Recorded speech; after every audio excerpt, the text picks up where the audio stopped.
Welcome to USA Global TV and Radio, where our mission is to provide education, entertainment, hope, and inspiration. USA Global TV and Radio connects you with experts and audiences all around the world every single day to help you succeed in business and to live a richer life. Visit us at usaglobaltv.com to learn about career and life-changing training and mentoring programs like the Listening Mentor. Subscribe to our newsletter to stay informed about our special programs and offers. Discover how you can become a guest on one of our shows or a host or producer of a USA Global TV and Radio show of your very own. That's USA Global TV and Radio, where the doctor is always in.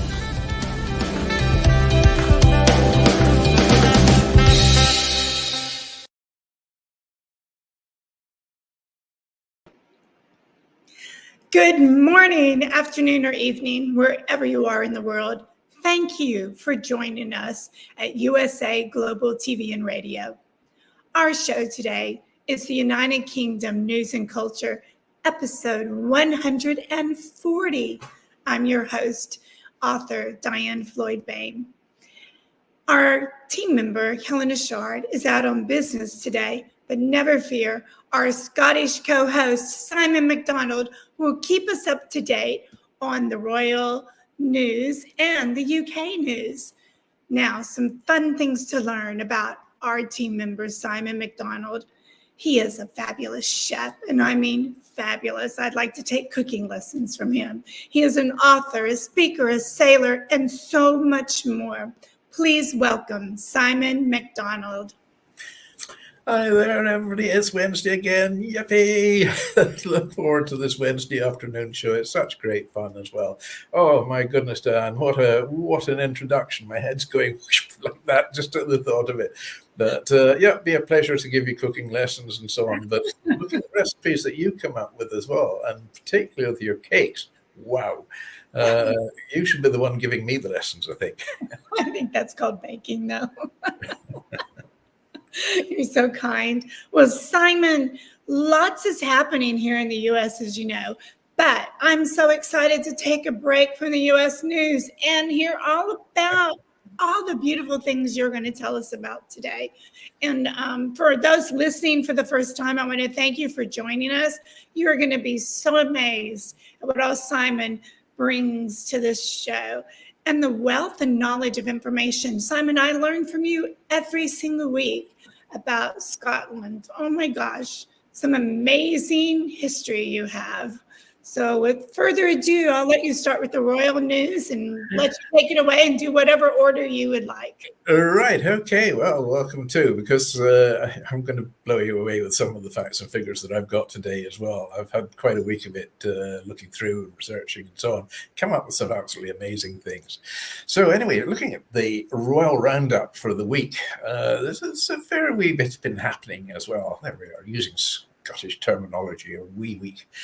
Anyway, Queen Camilla has been forced to cancel her forthcoming public engagements after falling ill with a chest infection. It's understood that the 77-year-old is recovering at home in Wiltshire and is being monitored closely by doctors. Due to her illness, Her Majesty has had to reluctantly withdraw from the annual opening of the Field of Remembrance at Westminster Abbey this Thursday. And as the daughter of a decorated war hero, Major Bruce Shand, her father, who earned 2 military crosses in the Second World War for his bravery, it's a duty she takes extremely seriously, and it really is just a sign of just how poorly she is actually feeling. Anyway, the Duchess of Gloucester, who's 78, who will step in for her. However, Camilla does very much hope to attend this weekend's remembrance events, including the ceremony at the Cenotaph on Sunday, which is always, an amazing thing. So Camilla will also have to cancel her appearance at a reception at Buckingham Palace in honour of the nation's Olympic and Paralympic stars this Thursday as well. But King Charles, he'll still attend, and accompanied by his sister, Princess Anne, sometimes known as the Princess Royal, although I haven't heard her referred to that for a while. Anyway, moving on. Yes, I know it's election day, or it's just past election day in America now. Some people are celebrating, some are commiserating. Anyway, meanwhile, Kamala Harris has spoken out in support of Meghan in particular in the past. The same can't be said of Donald Trump. In fact, Trump has made a series of damning statements about Meghan and Harry during the election campaign, and even suggested on winning keys to the White House, the Duke of Sussex could be deported from the United States because he lied in his application for citizenship. And Trump is going to be looking at that one very closely, I believe. So watch this space.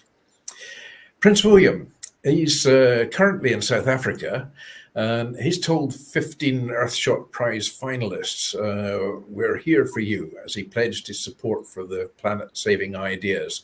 And the prize giving is actually taking place in Cape Town tonight. So Prince of Wales met with those vying for the 5 £1 million prizes to scale up their ideas after the glittering ceremony. So this year's finalists are selected from nearly 2,500 nominees submitted by the prize's network of more than 430 nominators from 75 countries. At the stunning Kirstenbosch National Botanic Gardens at the foot of Table Mountain. That's where they're having it all. The Prince has been posing for pictures with the group and saying, you're just all amazing. You should be immensely proud of yourselves. And so they should too, in fantastic work that's going on there. Moving on, Lady Louise Windsor, who's the daughter of Edward and Sophie, the Duke and Duchess of Edinburgh, will, like so many royals before her, have cause for celebration as she reaches her 21st birthday this Friday in November. So happy birthday in advance. Lady Louise is proving to be intelligent, duty-focused spokesperson for the monarchy, and it's a time when it's never really been in greater need for dependable figureheads. Catherine, Princess of Wales, she's reportedly back in the gym in what seems like a decidedly positive step into getting back into life as normal after her cancer treatment ended. As anyone works out knows, a workout routine has all kinds of benefits, and it seems probable that Kate has been able to enjoy these benefits for quite some time while she was undergoing treatment. Well, we don't know exactly what cancer Catherine, Prince of Wales, was being treated for, or the exact treatment, nor is it really our business. It seems likely that tiredness is one of the side effects. We do know that Kate has proven over the years that she's one of the most athletic royals, and she reportedly a fan of a mix of gym activities from yoga to weightlifting to running. So for her to have the energy to get back to moving her body like she used to, while building strength and endurance, it's huge. Hopefully, this is also a sign that she'll be able to start returning to more public appearances. We miss you, Catherine. King Charles. Well, he's officially cut ties with his brother, Prince Andrew, after severing him with his £1 million allowance. The brothers have been at loggerheads for months after Charles asked the younger brother to leave the £30 million Royal Lodge home in Windsor against his wishes. The decision came after it was reported that the king, who controls the royal household finances, could soon struggle to meet the annual upkeep of the prince's 30-room home. That house is actually needing a lot of work done. After months of infighting behind the scenes, the keeper of the privy purse has now been ordered to sever the Duke of York's £1 million a year personal allowance. Prince Andrew is holding firm and is determined to stay on in the Royal Lodge.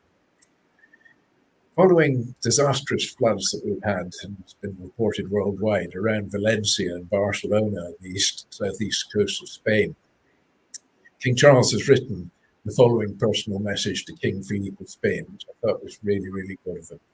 And it reads thus: Your Majesty, my wife and I are utterly heartbroken to learn of the destruction and devastation following the catastrophic flooding in the southern and eastern Spain. So many in the United Kingdom have strong personal ties to Spain, and our nations are bound by so much that we have in common. We extend our most sincere and heartfelt condolences to you and to the people of Spain for the tragic loss of so many lives. Our special thoughts and prayers and deepest possible sympathy and with all those who have lost loved ones and livelihoods this terrible week. Signed, Charles R. Now, finally, the late Queen Elizabeth II, despite her access to the world's most exquisite cuisines, had a soft spot for a classic £10 takeaway. Her go-to comfort food was reportedly simple, yet satisfying fish and chips, a good British staple. And that came from the local town of Ballater, to which she enjoyed during her stays at Balmoral Castle. A royal insider spilled the beans, so to speak, revealing that she occasionally treated herself to fish and chips when at Balmoral. A footman would be dispatched to get it from the local town of Ballater. Good on you, ma'am. That's it. I mean, fish and chips, there's just nothing like it. It's nourishing, but it's real comfort food as well. Fantastic. I love fish and chips. I have fish every single day. It's wonderful, and tonight we've got doing some haddock tonight, just almost fish and chip style, but eat an awful lot of salmon, shellfish, langoustine, lobster, things like that as well. It's so good for you. Really nutritious, simple to cook. People do tend to get scared about cooking fish. They think, oh, what do we do with it? It's the easiest thing in the world to cook with, and very difficult to undercook, but it's actually quite easy to overcook. That is really true. I've learned that. But I must say, Simon, salmon is my favorite, and I love shark because it's so nice and thick. It's like a steak, but fish.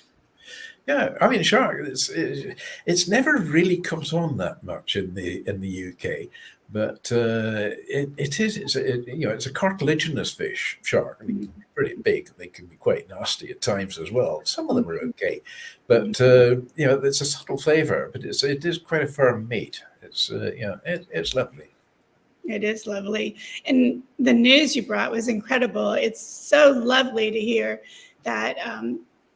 Princess Kate is working out again. Mentally, that has to make her feel so strong inside, Absolutely. Yes. I mean, she's a fantastic person. I mean, she really got thrown in at the deep end, work-wise, and when she joined the royal family. And, and she comes from, we're not going to say humble background, but a very different background to that of her husband. And she's just taken it in her stride, and she is, she really is quite something. And she is, and she was born to be a queen. You could just see she's no doubt about it. No doubt about it. And what a great mom she is, and I do hope Queen Camilla feels better soon. There's nothing worse than feeling bad. I think the lovely thing about William and Catherine is that they actually, their private life, they lead a fairly simple, straightforward life, same as anybody else. He's very conscious about switching the lights out. You're not in the room, switch the lights out. He gets they organize the kids. They prefer to cook for themselves as well. She's a very accomplished cook in her own right. Wow. And and the kids are all, they're taught all environmental issues and so on, and to be aware of it and to be in touch with people. And that's so important. So I think, it's the changing shape of the monarchy. And I think when William eventually takes over the reins, it'll be a very different monarchy than we've had in the past. I think Charles is a good stepping stone because he has changed and he's modernized it somewhat as well. Mm-hmm. But William, oh wow, that's going to make a huge difference. Yeah, get ready, world. And on my stars, Andrew, just move. Yeah, I mean, what's your problem? I mean, he's been offered Frogmore Cottage. And Frogmore Cottage is no longer a cottage. It's a very big, sprawling place. And it's completely modernized, it completely fitted out. It's got everything, right down to the new fridge and the kitchen sink. I mean, it's got the lot. So, Royal Lodge is crumbling around his ears. Yeah. And I think given the choice between the two, I mean, Frogmore is definitely the place to be. But he's just very stubborn in his ways, and that's it. Yeah. Well, just shows you every family has inside fighting.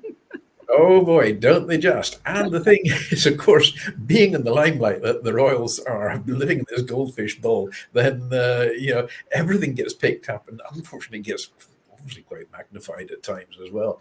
But at the end of the day, they're another family. So exactly they have to open doors and close doors from themselves and so on, and they have to get in and out of bed. So they do exactly the same as we do. That's exactly right. So would you like to move on to what we're learning about, or strangers? Yeah, let's start off with we'll have a bit of fun with some strange but true. And I've been sort of looking around some various ideas today, and here we are. Here's one: the longest one-syllable word. Sorry, I shall start that again. The longest one-syllable word is screeched. Now, there we are. Now, come on, DIANN. You're an award-winning author. You should know these things. Now, the next thing is ketchup originated in China. It was a boiled-down brine of pickled fish and spices called ketchup, same as ketchup. The other thing about ketchup, it was actually once sold as a medicine. So there we are. Didn't know that one. Next thing we have here is originating in Berlin in 2008, aggressive sitting became a sport. Aggressive sitting? I don't know what aggressive sitting is, but it sounds fun anyway. Finally, they took the creator of the Rubik's Cube, Erno Rubik, 1 month to solve the cube after creating it. As of June 2018, the world record is 4.22 seconds. So I think he's learned a thing or two from his creation there. I mean, that is quite, that is quite something, really. I mean, 4.22 seconds. I think the guy must have picked up one that only had one little square to put in place, and that would be it. So there we have some strange but true facts. And these things keep on pouring in. I am hearing them all the time. Wow. I'm going to keep eating ketchup. I knew there was a reason I loved it. It's medicine. It's medicine. That's right. Yes, I know. I mean, I keep reminding myself whiskey's medicine as well. That's true too. In fact, a side note, and then I promise I'll let you go. So my mama, when she was born, she came early. And she was so tiny that in those days, I'll back up, you were born at home. You weren't born in the hospital. So the family doctor comes and does the delivery. And she was so tiny that the doctor threw her in the trash can. Well, by the time my great-grandmother came, which was very quickly, and she was a midwife, she asked where the baby was, and the doctor said, "Oh, that baby's not going to live. I put it in the trash can." Great-grandma took my mom out of the trash can, gave her whiskey and an enema, and obviously mother lived. There we go. That's it. I hope it was a good Scotch whiskey as well. So everyone have a dose of whiskey. Yes. Oh, I'll need to remember that one. If I keel over, then just give me whiskey. That'll sort me out. I'll be back on my feet in no time. There you go. But those were some great, strange but true. So I also know you've been working really hard on some great Scottish history. So let's give it a go. Yeah, well, today it's a little bit different today. I mean, I've done so many different different topics and subjects and so on. A lot of it's been sort of war-based and war footing, so on. Well, we've got enough of that at the moment. So it's something a little bit lighter, but it's a bit different. Today I'm talking about the Loch Ness Monster, and affectionately known as Nessie. And it's a captivating mystery. It's said Nessie is said to inhabit the deep, dark waters of Loch Ness in the Scottish Highlands.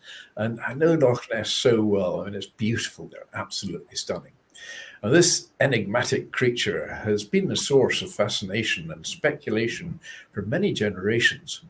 And the sheer size of Loch Ness which extends to over 23 miles in length and over 200 meters in depth, and holds more water than all the English and Welsh lakes combined, poses quite a challenge for exploration.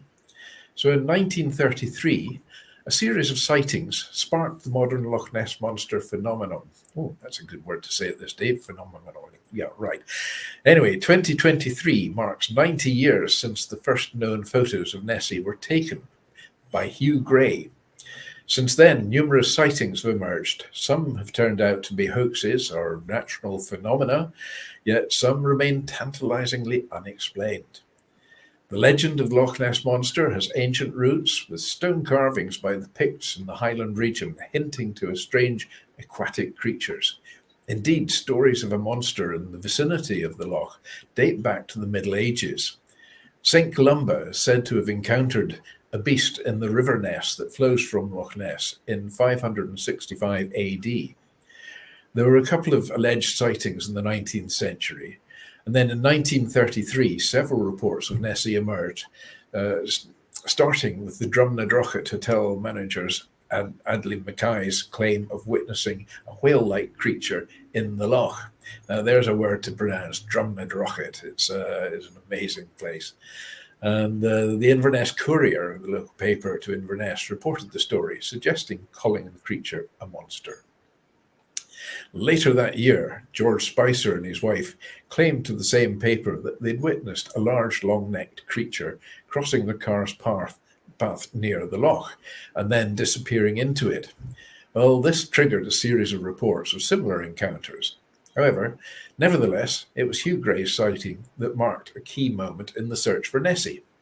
When walking his dog near the village of Foyers on the 12th of November 1933, Gray took the first photograph alleged to depict the monster. However, it was later revealed to be an otter rolling about in the loch surface. Well, I think he might have had one or two whiskies of that, because otters are definitely not the size of you would expect the Loch Ness Monster to be. So the official register has now actually logged 1,156 sightings from records and other evidence stretching back through the centuries, many by credible witnesses. And amongst the most famous of these are the Rhines and Wyckoff sonar scans. In the early 1970s, researchers used sonar equipment to scan the depths of Loch Ness. Now, these scans indicated large, unexplained underwater objects, which some interpreted as a plesiosaur-like animals, sparking further speculation about Nessie's existence. However, these findings remain to this day inconclusive. Later searches in 2001 and 2008 led to discoveries of carcass and fungus-like organisms.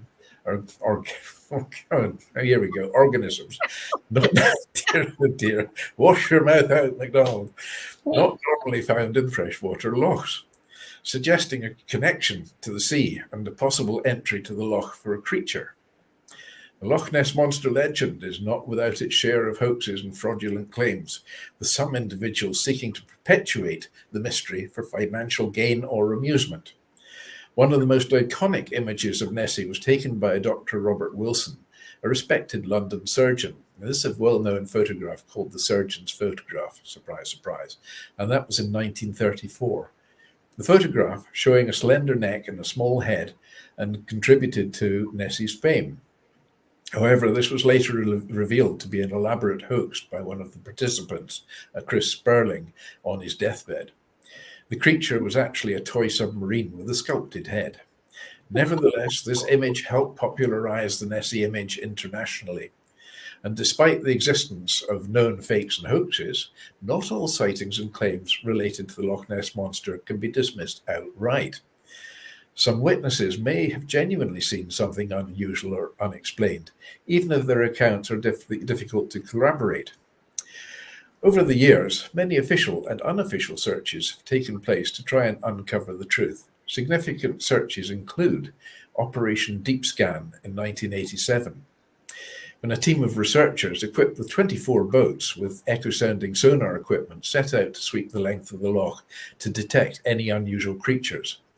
While they registered some unexplained sonar contacts on 3 occasions, their findings remain inconclusive to this day. One sonar expert claimed this indicated there was something in the loch larger than a fish that could be a new species. But critics argue that various factors, including seals or logs or large debris, could have produced false sonar readings.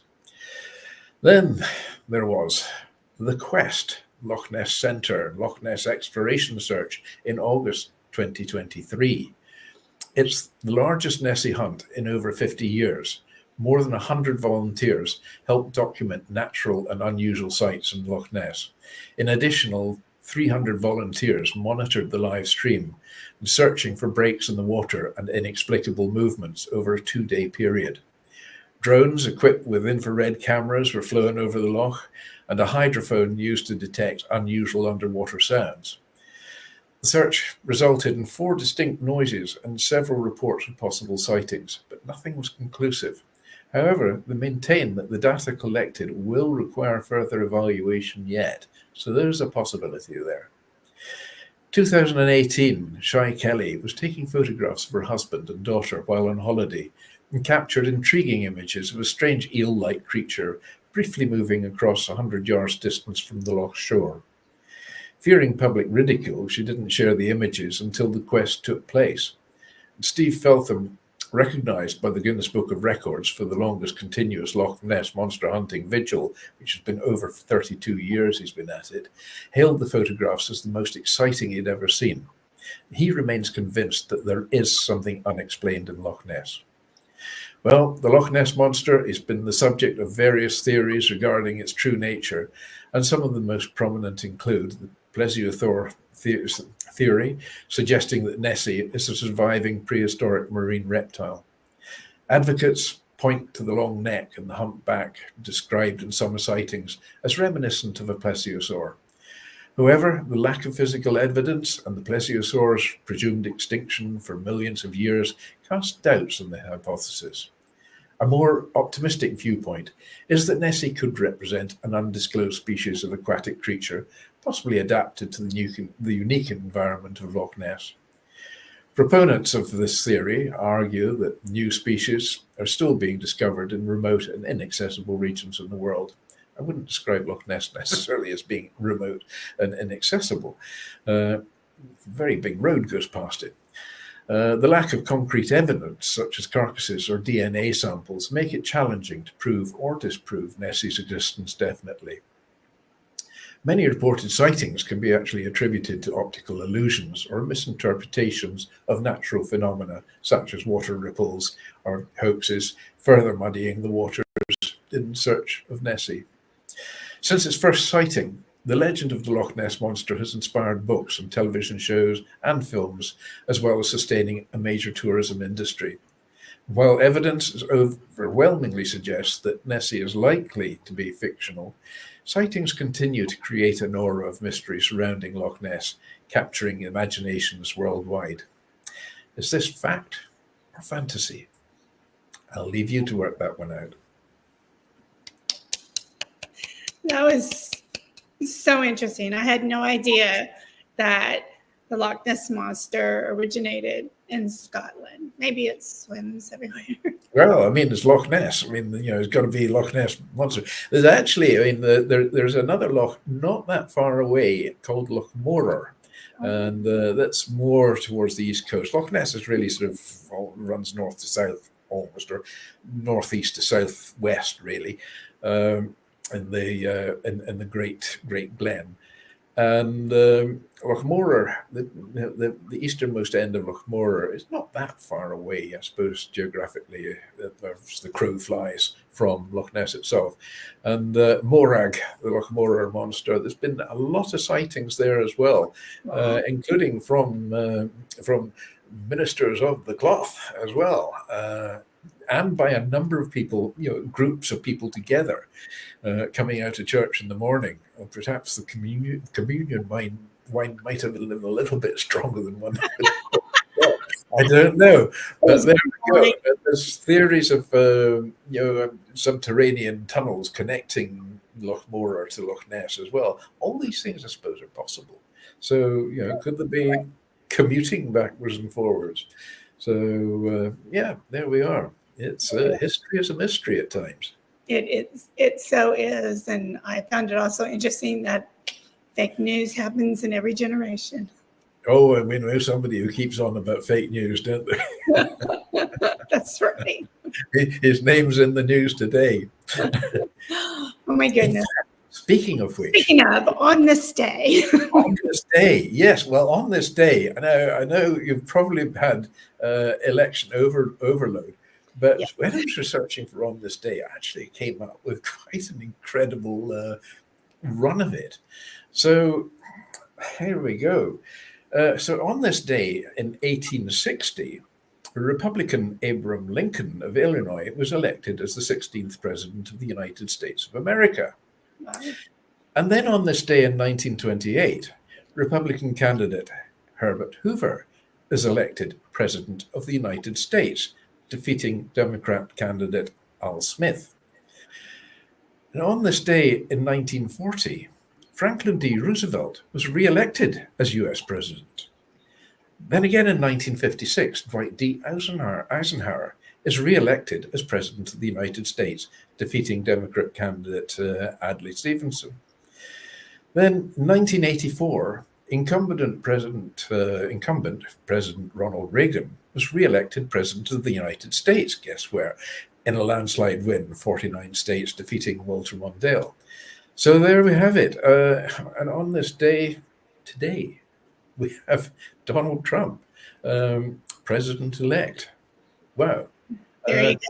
It's quite incredible, the coincidences there running right the way through. I mean, last week, I remember we did this on this day, and it was decidedly not the day to be a Canadian or a British Prime Minister, because there was 4 of them died on this day in various different years. So there we've got half a dozen, we've got 7 today, US presidents formed, so quite remarkable. Oh, sorry, there's another one here. In 2012, Barack Obama is re-elected as US president, defeating the Republican candidate Mitt Romney. So, you know, they keep popping out. something about the 6th of November. I mean, we had yesterday was Guy Fawkes Day and the fireworks all over the world. So remember the 5th of November. Well, it's going to have to now be remember the 6th of November. And I remember you brought up Ronald Reagan. So my husband was a diplomat at the time, and we were living in Manila. And he was going to be the spokesperson, and he was on television. And they predicted it was going to be a long night. But Ronald Reagan won so quickly that even the votes all the way out in California on the West Coast hadn't come in yet. But he had won by such a landslide. Absolutely. I mean, 49 states. Really fast. There's no disputing that one. Now let's have a look at birthdays today. Yes. Well, we've got to go back a little bit for one. I mean, can't have it all modern times. So in the year 15 AD, Agrippina the Younger, who's Roman empress and sister of Caligula and wife of Claudius and mother of Nero, was born in Oppidum, BOEHM, which is now Cologne. It's much easier to say as well. Happy birthday, a long time ago. In 1854, well, we're getting back to the American side again. 1854, John Philip Sousa, the American composer and March King, famous for the Stars and Stripes Forever, born in Washington, D.C. He obviously knew a thing or two about presidential elections. 1946, Sally Field, the American actress in Forrest Gump, Gidget and Flying Nun, was born in Pasadena in California. She is 77 today. Happy birthday, Sally. So deaths today, not many. Surprisingly, well, there actually probably were quite a lot, but of importance. So in 1796, Catherine the Great, the German-born Empress of Russia, who expanded the Russian Empire, died of a stroke, aged 67. Then in 1893, Peter Ilyich Tchaikovsky, the Russian composer of the 1812 Overture, The Nutcracker and Swan Lake, died of suspected cholera, aged 53. So there we have them for today. It's it's been quite an interesting research today into what happened on this day, and it's all centered around the U.S. presidential elections. Amazing. Totally amazing. And even the composer of the Stars and Stripes. Yeah, I mean, It's Scott Key, right? That's a great song. I work hard to try to get that high note. So, Simon, can you believe it's time to close out the show? So, what kind of words of wisdom do you have for us today? Oh, well, just don't worry about the world coming to an end today, because it's already tomorrow in Australia. You're always so good for a giggle. I don't know if everybody could hear me, but I was really giggling. That was good. Well, thank you, Simon, for another great show. Helena, we miss you. Looking forward to coming back. Thank you to all our viewers and listeners for joining us for the United Kingdom News and Culture. We truly appreciate you. And Simon, I'm looking forward to next week and all the great news you're going to bring us. Well, let's see what's coming up next week then. I mean, I think for events, I think this is a difficult one to top. You know, seven US presidents on the same day. Well, I know I'm glad the commercials are going to be over. On that note, everybody, have peace and love and joy in your heart. And that's it for our show today. We'll see you next week. Bye-bye. Bye. USA Global TV and Radio proudly presents our partner and sponsor, Mr. Philip Sykes and the British School of Excellence. Building confidence, changing lives. And now, proudly presenting the Polished Professional. On a transformative journey with the British School of Excellence's comprehensive suite of masterclasses, crafted to elevate your professional and personal life.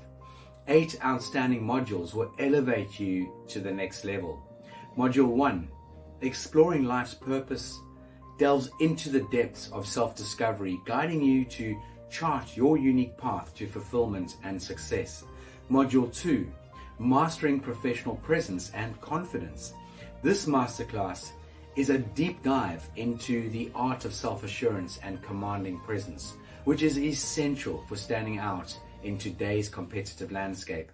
Module 3, Learn the secrets of visual impact, how to curate a personal style that amplifies your professional brand.